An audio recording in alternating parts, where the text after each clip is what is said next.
Okay, good morning, or good afternoon, or good evening, depending on the time that you're watching this, of course. I am Kent, Sir Kent Wilfred Ilardo, and I'll be your instructor for Purposive Communication. So, there has been a delay in the start of our classes because we were told to wait until the printing of your module is done, the printing of the module for Purposive Communication. So we, the instructors, have waited for a long time, but we were advised last week, Lada, to start our classes without the module, using only the soft copy of your module. So we have waited in vain. Sayang lang oras. Wala ngayon mapiprint na hard copy of modules.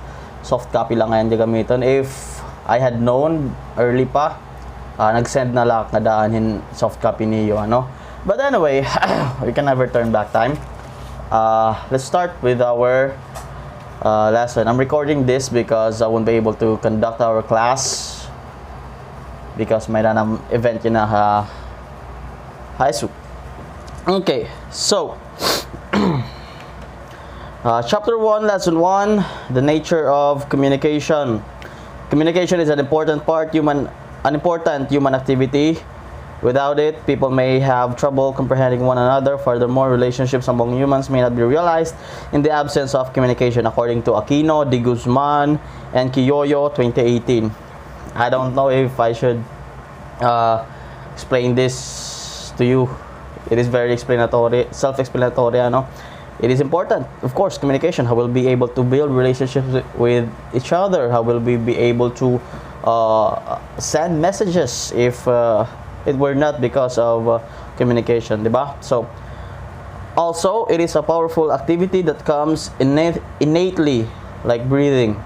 In addition, it is said to be a process which involves the trade and exchange of thoughts, ideas, information, feelings and or emotions with the use of vocal faculties, nonverbal gestures, behaviors, and written symbols, according to Villacorte and others in 2018.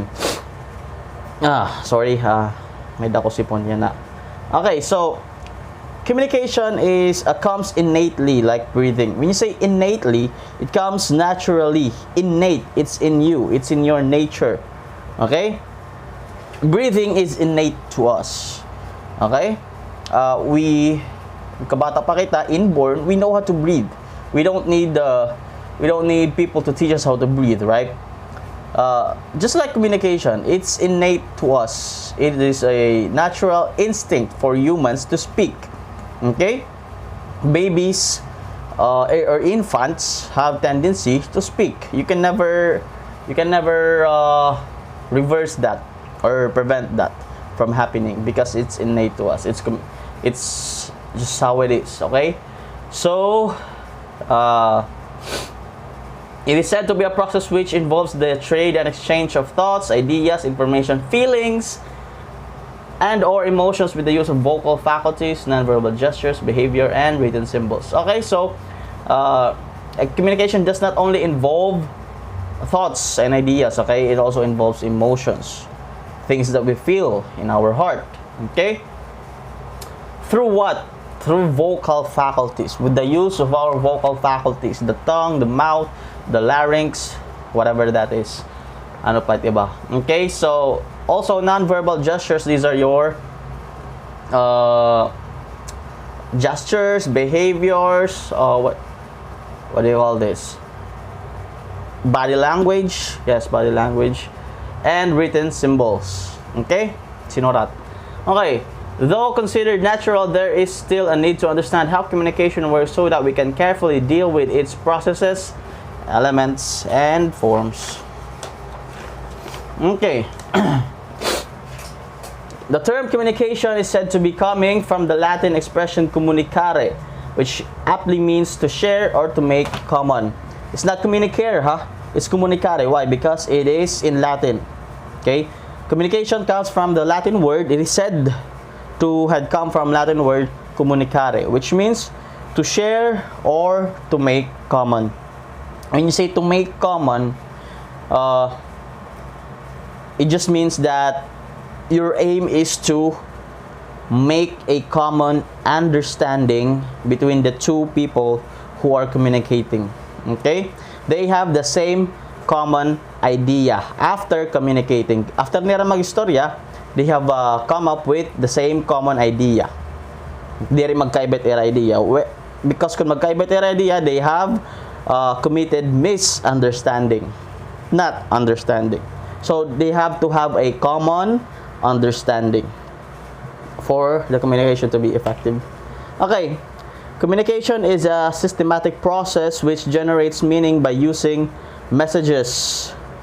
It is certainly a process as it is an activity performed, an exchange of ideas, or a set of behavior.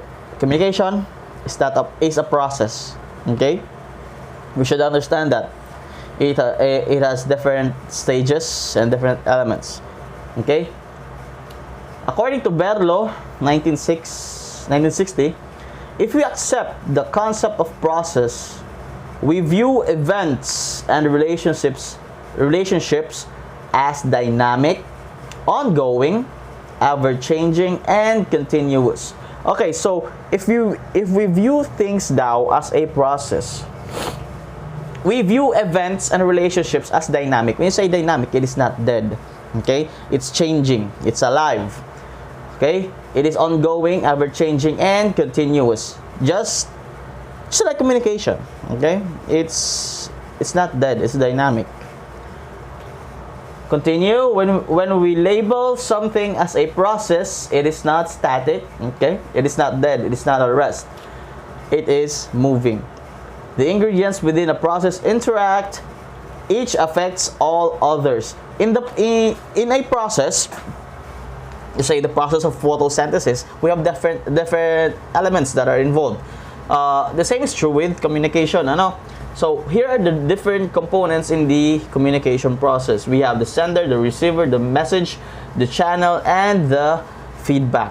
Anyway, by the way, it is good kung na-print niyo yung soft copy, Kung na-print niyo na yung soft copy, yung module, then masunod ka la hakad kung di ak nagbabasa. Kasi nagbabasa la from a printed copy of your module. So I will advise you to do that. Okay? Kung wala naman yung pan-print, that's okay. Kung soft copy ulit yung kaya, add ulit yung phone, it's fine. Pero mas hassle ay okay? While nagpe-play video, ma-open kayong bagong tab or para i-open gihap ang soft copy, which is maliliba ka logo. So I advise you to have a printed copy if kaya niyo magpa-print. Okay? So, let's go back. The sender. Okay. The sender, this is the component who initiates the communication process by coming up with a message based on his attitude, knowledge, perception skills, cultural background, and meaningful experiences. He is the one responsible for the success of the communication process. So the sender, the one who sends the message, he initiates the conversation. Okay, he initiates the conversation. Okay, receiver, the one who receives the message. A receiver comprehends the meaning of a particular message. Is largely, what's this? Mura ka edit tuhay. Okay, a receiver comprehends the meaning of a particular message, which largely depends on the various influences such as accessibility of the message, the knowledge level on the topic, the trust between the sender and the receiver, or basically their level of relationships. Okay, so i-cross out if the word is. It's which, okay? Liwat, basahata. Receiver, the one who receives the message. A receiver comprehends the meaning of a particular message, which largely depends on the various influences such as accessibility to message. Okay, the receiver interprets the message. The receiver gives meaning to the message. It depends on what? First, accessibility of the message. Okay, how can you able to interpret the message if you do not have access to the message. Which is also true when how will you be able to understand this lesson kung wala nim internet? Diba? Kung wala nim cellphone. Which I do not blame you for that because makurit talaga it internet. Yan makurit pang inabuhay yan na. Okay? But ano magagawa natin? It's pandemic. So, yeah. The interpretation of the message by the receiver is dependent on first, accessibility of the message. 2, the knowledge level on the topic. If the receiver has no knowledge of what the sender is talking about, then most likely they will have a misunderstanding. 3rd, the trust between the sender and the receiver. Okay, so if the receiver has no trust in whatever if the receiver has no trust sender, then his interpretation of the message will be affected because if the receiver walay tiwala nag-send, then most likely he will think that the message is a lie. Okay, so and the last one, the level of relationship. Okay, yun na nga, the level of relationship, if you trust one another. Okay, all of the receiver's possible interpretation of the message is based on his attitude, knowledge, perception, skills, cultural background, and meaningful experiences. Okay, so these are the things that contribute to the interpretation of the message.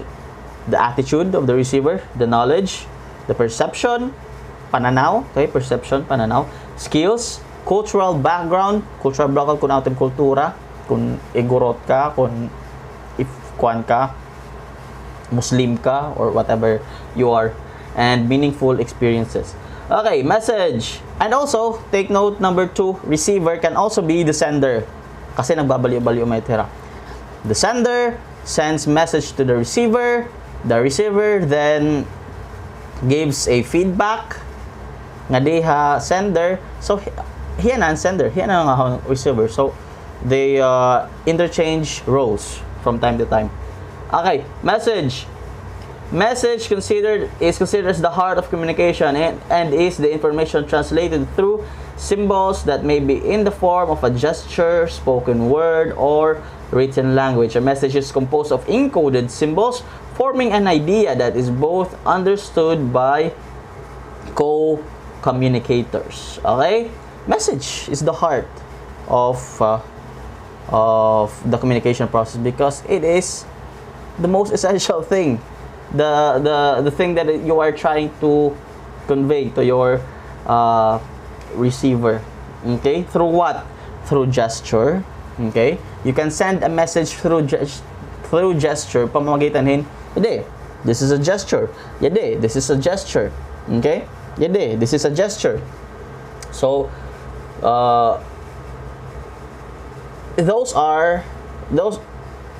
hand gestures that I have shown you are have meanings on them. Okay, so they have meanings.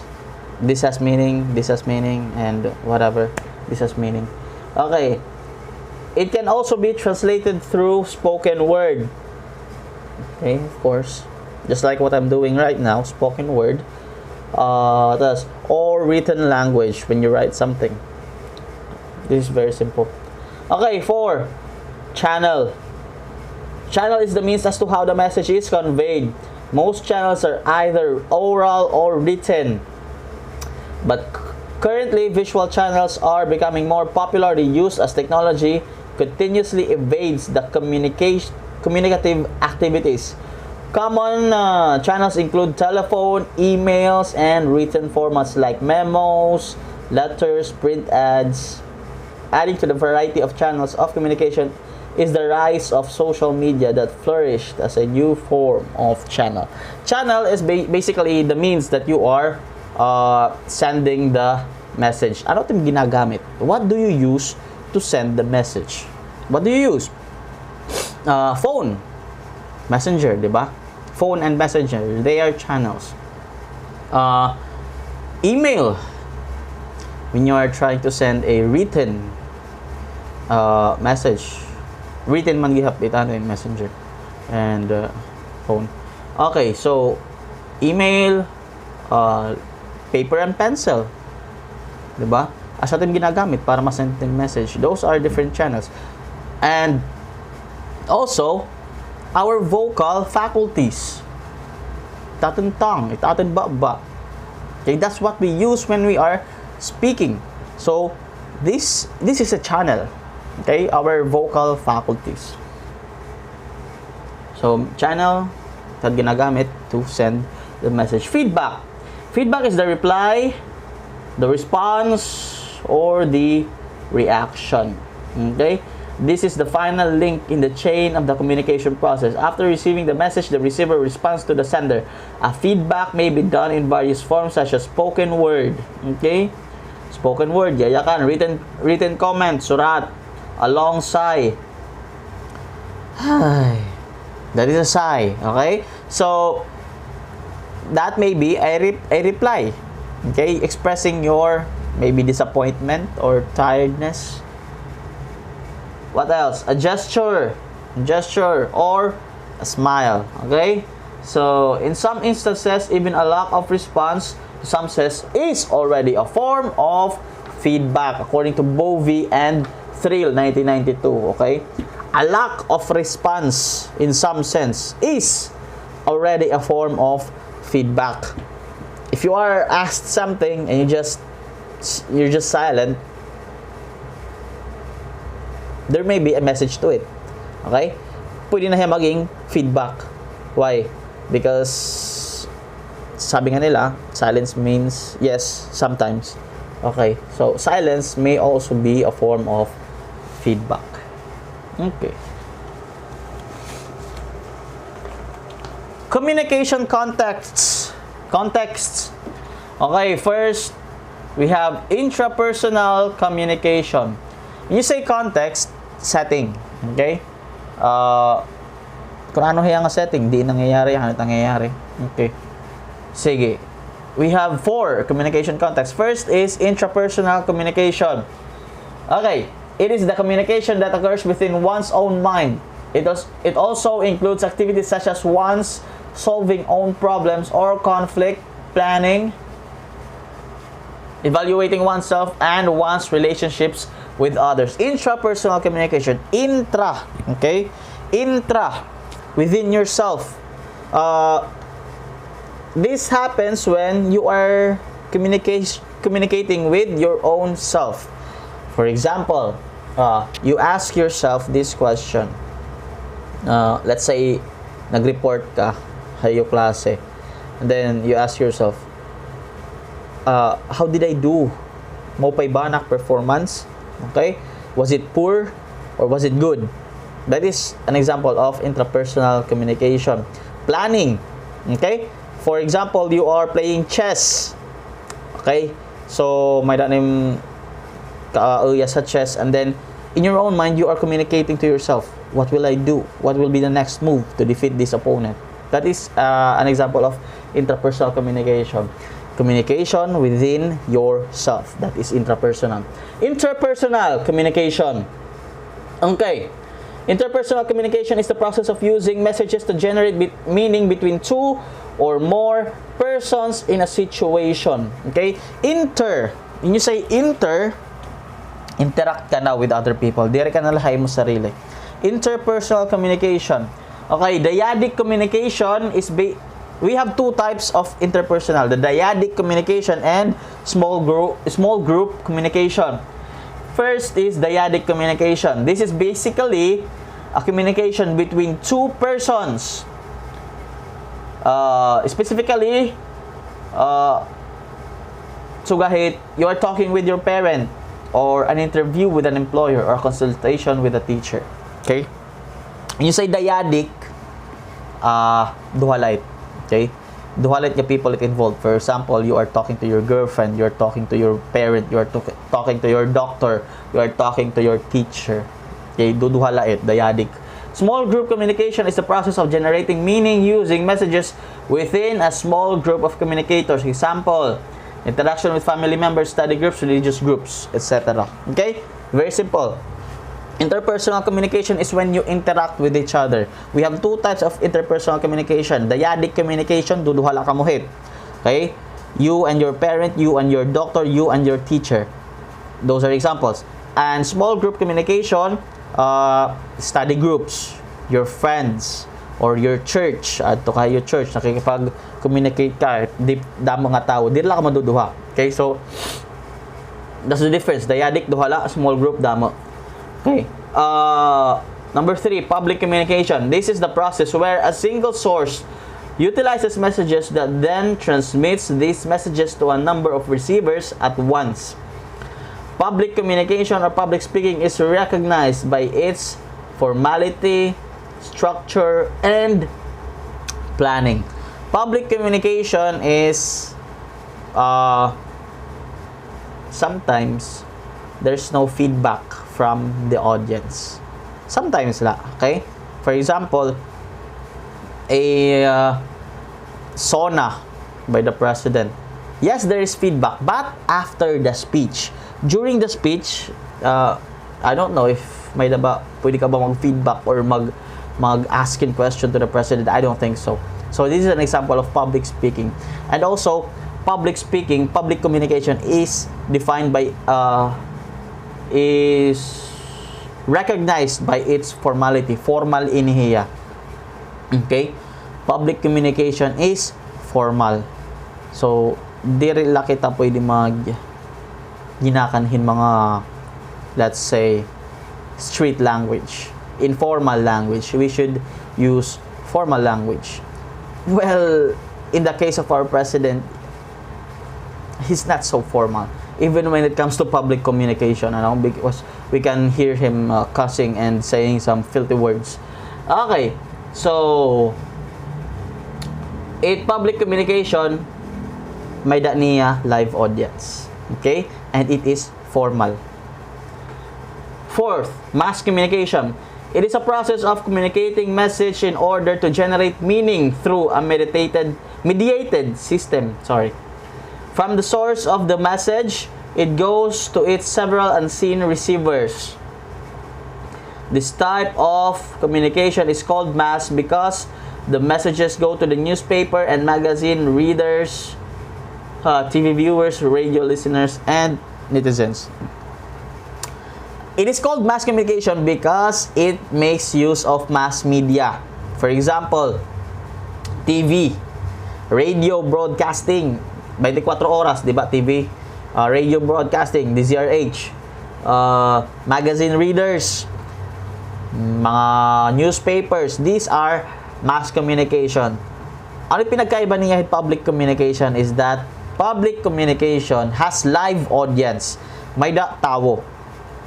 And mass communication, the audience are mostly unseen. Okay? For example,